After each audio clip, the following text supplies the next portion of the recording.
Viola Haygood stood shadowed behind the pillars of the Charles B. Evans Memorial Library as she did every night for the last 3 weeks. The town square's clock would soon strike 11 p.m. Bong, bong, bong. She waited. Bong, bong. Each night it happened. Bong. The clock would chime and then... She peered around the white marble column to see his silhouette, his dark hair reflecting a shadow on the Aberdeen Baptist Church steeple in the moonlight.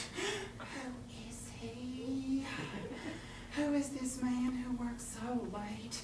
Who stops up for a cool one every Tuesday, Wednesday, and Friday night at Big Otis's saloon? Viola struggled with the vision she had conjured. He looks serious and handsome, but unassuming, safely dangerous, yet spontaneous in a quiet, lonely way. Ha!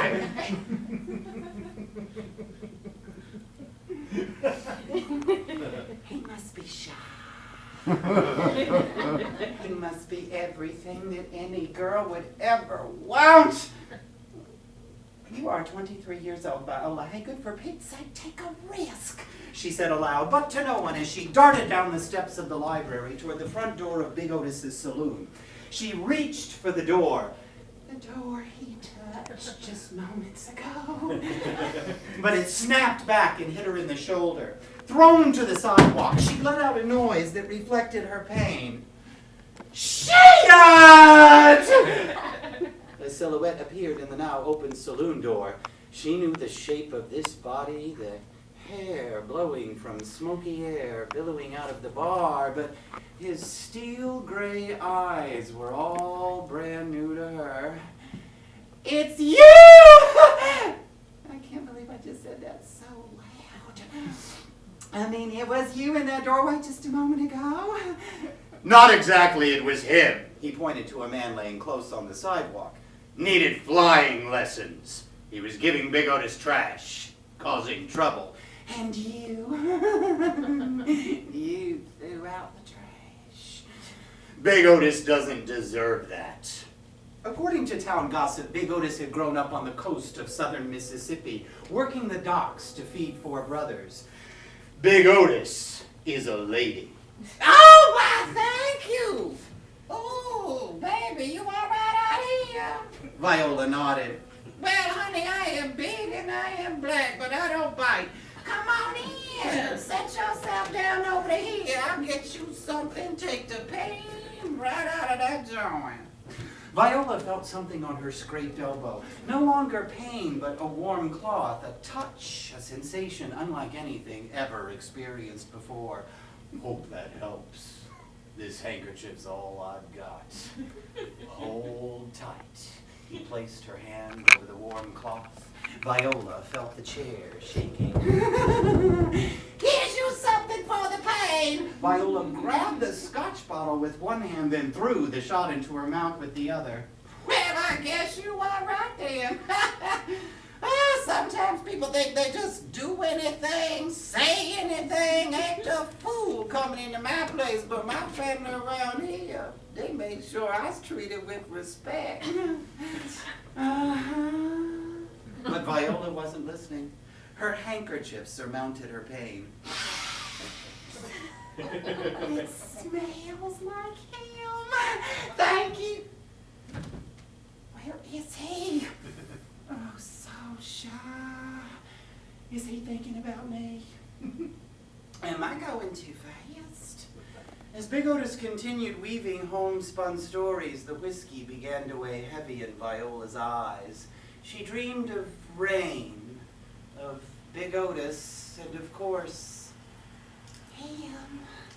But it was no longer him anymore. It was, hey! I charge us extra for room and board. You gonna sleep here all night?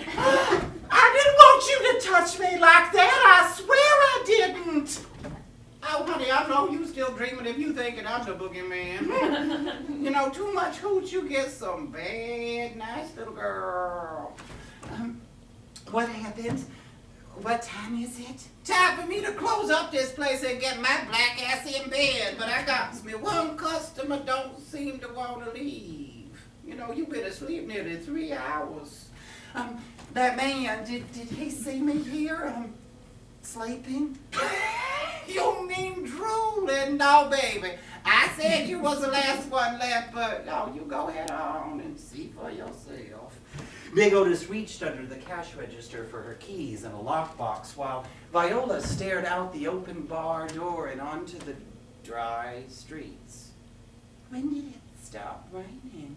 Girl, it has not rained for over a month, and then we didn't give her a drop. I think you've been asleep about as long as it takes to lose your mind. You need to get home. All right, baby, fine. I will walk you through the dining room and on to the crouching food dogs perched in the entranceway. Girl gets herself messed up at walking this late at night by herself. Does she got protection? You know, some man is going to take himself out on you. Maybe where you come from, Big Otis. But this is Aberdeen, Mississippi. Wake up and smell the coffee. Child, it is burning. You think when a man wanted, he start looking around, see what town he in. It don't matter if he in Aberdeen, Biloxi, Mobile, Nacogdoches, Appaloosa County. Honey, he want it. He see you by yourself. He gonna take it. Big Otis, what's that lump under your shawl? Grandma always told me if I was gonna make it past 30, I best walk quick and carry me a big piece. This here, my piece.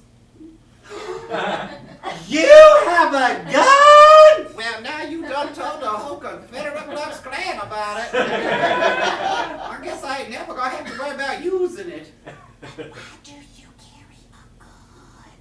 Honey, is you deaf or is you just stupid? I see just fine, thank you. Here's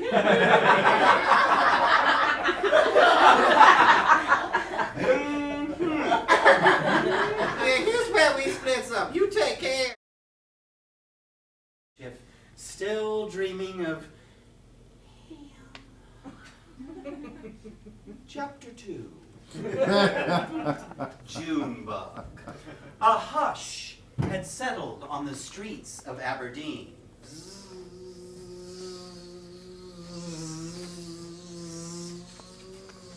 Tink.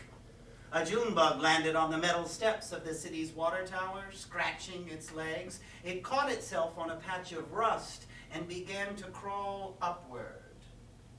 Popping sounds of rubber tires on gravel filled the air as the deputy sheriff's patrol car rolled from the city hall parking lot. Turning toward East Aberdeen on Highway 45, the engine shifted and kicked into high gear. A small, short screech, and the car sped onward through the flashing yellow traffic light. The Junebug scrambled from one rusty patch to the next higher rusty patch. It took flight, heading first away from the banister, then back to it, landing a little higher each time until the rooftops below began to look the size of baseball cards. Another set of headlights flickered off the chain-link fence and onto the tower's legs and belly. The passing 18-wheeler caused light to swim across blue-green metal. A mirage of water waves shimmered across the belly of the tank. The bug was